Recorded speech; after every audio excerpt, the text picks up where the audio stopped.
At 9:14 a.m., Dana sends $240,000 to the wrong bank account. She doesn't hesitate. The email looks right. The thread is familiar. The invoice matches the contract. She's done this before. 3 days later, the real vendor calls. They haven't been paid. That email didn't start that morning. It started 3 weeks earlier, in someone else's inbox. A vendor employee gets a routine email, Microsoft 365 login. Nothing unusual. They enter their email. They enter their password. That's it. No malware, no warning, no alarm, just credentials. The attacker logs in, and then nothing. No messages sent, no files downloaded, no disruption. They just read. For 3 weeks, they sit inside that inbox and watch. They learn who the clients are. They learn the billing cycle. They learn who approves payments. They learn tone. Best. Thanks. Cheers. Then they make one move, an inbox rule. Any email with invoice, wire, or payment gets moved, hidden, marked as read. Now the real invoice disappears. The vendor never sees it. Dana never sees it. Now there's space. The attacker copies the entire email thread, every reply, every detail, every "will process Friday," and sends it back. Not from the real domain, from a new one, registered that morning. meridian-partners.com. The M is now R and N. At 9 a.m. on a Tuesday, nobody sees that. The PDF is perfect. Same logo, same format, same numbers. Only one thing changed: the bank account. Dana doesn't fall for a scam. She does her job. Everything looks right, because everything was designed to look right, except the destination.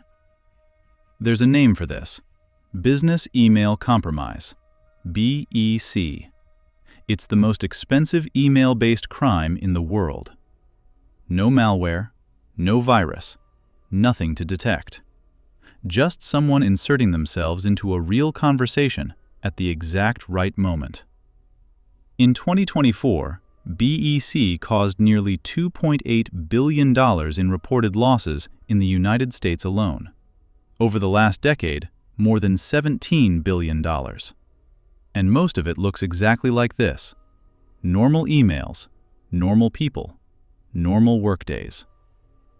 Here's how it actually works. 3 stages. Stage 1. Access. The attacker gets into one email account. Phishing page. Reused password. No multi-factor authentication. That's it. One inbox. Stage 2. Observation. This is where the attack becomes invisible. They don't act. They learn. Who talks to who? When payments happen. How people write. They set rules. They remove visibility.